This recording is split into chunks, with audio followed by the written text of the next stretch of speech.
نبی رحمت صلی اللہ تعالی علیہ وسلم نے جو حدیث بیان کیا نا حساب کے لیے، آپ یقین کریں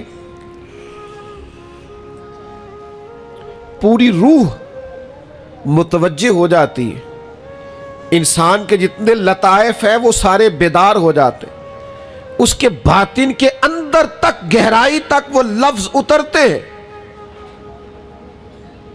میرے کریم فرماتے ہیں رب قیامت کے دن بندوں سے فرمائے گا کیا میں نے تیرے لیے کان اور آنکھیں نہیں بنائی تھی؟ کبھی اندھے سے مل کے دیکھے نا، کبھی بہرے سے بات کر کے دیکھے نا۔ رب فرمائے گا کیا میں نے تیرے لیے کان اور آنکھیں نہ بنائی تھی؟ اللہ فرمائے گا کیا میں نے تیرے لیے جانوروں کو کھیتوں کو مسخر نہیں کیا تھا؟ ہر جانور پر تو سواری کرتا ہے، جانوروں کے گوشت کھاتا ہے، جانوروں کا دودھ پیتا ہے، کھیت کے اندر ہل چلاتا ہے، اناج ہے، پھل ہیں، سبزیاں ہیں۔ هو الذی خلق لکم ما فی الارض جمیعا، زمین میں جو کچھ ہے حضرت انسان کے لیے پیدا کیا۔ اللہ فرمائے گا تیرے لیے کان بنائے، آنکھیں بنائی، تیرے لیے مسخر کیا جانوروں کو، تیرے لیے مسخر کیا کھیتوں کو۔ پھر رب کہے گا میں نے تجھے خوشحالی دی، میں نے تجھے سرداری دی۔ پھر اللہ فرمائے گا یہ بتا کیا تجھے مجھ سے ملنے کا یقین نہیں تھا؟ کیا تجھے یہ خبر نہیں تھی کہ تیری رب سے بھی ملاقات ہوگی؟ تجھے اللہ کے حضور بھی حاضر ہونا ہے، تجھے اس کا یقین نہیں تھا؟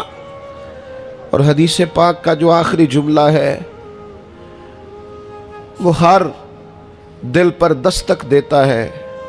حضور فرماتے رب فرمائے گا میں بھی آج تجھے اسی طرح ہی فراموش کر دوں گا جس طرح تو نے مجھے بھلا دیا تھا۔ جا، تو نے اگر مجھے بھلا دیا تھا آج میں نے بھی تجھے فراموش کیا۔ دعا کرو ہمارے ساتھ یہ سلوک نہ ہو، ہم تو مالک کے کرم کی امید پر ہی قبر میں جائیں گے، اس کی رحمت کی امید پر ہی میدان محشر میں کھڑے ہوں گے۔ باقی پتہ سارا ہے سردار نو کیتیاں دا، ایدہ پردہ پایا ہی تیرا پلا ہو سی۔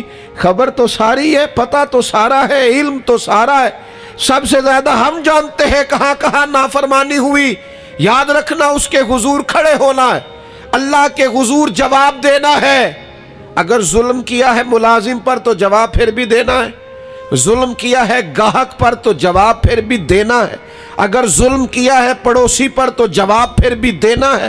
فَوَرَبِّكَ لَنَسْأَلَنَّهُمْ أَجْمَعِينَ، محبوب تیرے رب کی قسم، اپنے لفظوں میں بات کروں، اللہ کہتا ہے محبوب میں نو تیرے رب دی قسم میں انہوں پوچھ لینا ہے، پوچھ لینا ہے میں نے ان سے سوال کرنا ہے۔ اما کانوا یعملون، جو یہ عمل کرتے تھے پوچھوں گا، سوال کروں گا۔ اور میرے نبی پاک صلی اللہ تعالی علیہ وسلم کے غلاموں، اگر ظلم کیا ہے بیوی پر حساب پھر بھی دینا ہے، اگر وراثت کی تقسیم پر زیادتی کی ہے بہن بھائیوں سے حساب پھر بھی دینا ہے، اگر تربیت ٹھیک نہیں کی اپنے بچوں کی تو حساب پھر بھی۔ تم سربراہ تھے ادارے کے، تمہارے پاس امانتیں آتی تھیں، بچے پڑھتے تھے، مجموع کے مجمع تم سے عقیدتیں رکھتے تھے، لوگ تمہیں نیک سمجھتے تھے، ہاتھ چومتے تھے، پھول پھینکتے تھے، تم نے بڑی عزتیں سمیٹی، تم نے خوشحالیاں اور سرداریاں سمیٹی۔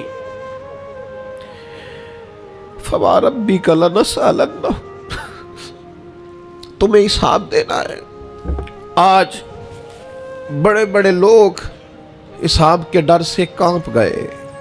بغداد کے شیخ عبد القادر جیلانی حرم مکہ میں سر سجدے میں رکھ کے کہنے لگے مہربانی کرنا مجھ سے حساب نہ لینا۔ خواجہ حسن بصری کہتے ہیں میں حرم میں تھا، اپنے حجرے میں تھا، کسی کے چیخنے کی آواز آئی یا اللہ معاف کر دے، یا اللہ معاف کر دے، حساب والے دن میرے اوپر نرمی کرنا۔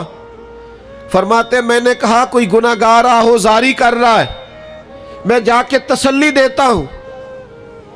اور جب میں نے جا کے چہرہ دیکھا فرماتے کلیجہ پھٹ گیا، وجود کانپ گیا، اور میں اس دعا کرنے والے کے قدموں سے لگ گیا۔ لوگوں تمہیں پتہ ہے وہ کون تھا جو دہائی دے رہا تھا کہ مالک حساب نہ لینا؟ وہ حسین کا کربلا میں تنہا بچ جانے والے صاحبزادہ امام زین العابدین تھے۔ وہ شیر خدا کا پوتا، فاطمہ کا جگر پارا، تعلیم امت کے لیے حرم مکہ میں اللہ کے حضور آہذاریاں کرتا ہے۔ مالک وَلِمَنْ خَافَ مَقَامَ رَبِّهِ جنتان، اللہ کہتا ہے جو میرے سامنے کھڑے ہونے سے ڈرے گا میں 2 جنتیں دوں گا۔ امام زین العابدین حرم مکہ میں کہتے ہیں مالک حساب نہ لینا، مہربانی کرنا، پردے رکھنا۔ زین العابدین آپ کا تو پلو پکڑ کے ساری امت جنت میں جائے گی، آپ کے تو قدموں سے لگ لگ کے ہمارے باپ ہمارے دادا جنت میں جائیں گے۔ آپ کی دادی سیدہ پاک کے آنچل میں چھپ کے تو ہماری بیٹیاں پناہ مانگیں گی، ہماری مائیں ان کے قدموں سے لگیں گی، تو جنت کے راستے کھلیں گے۔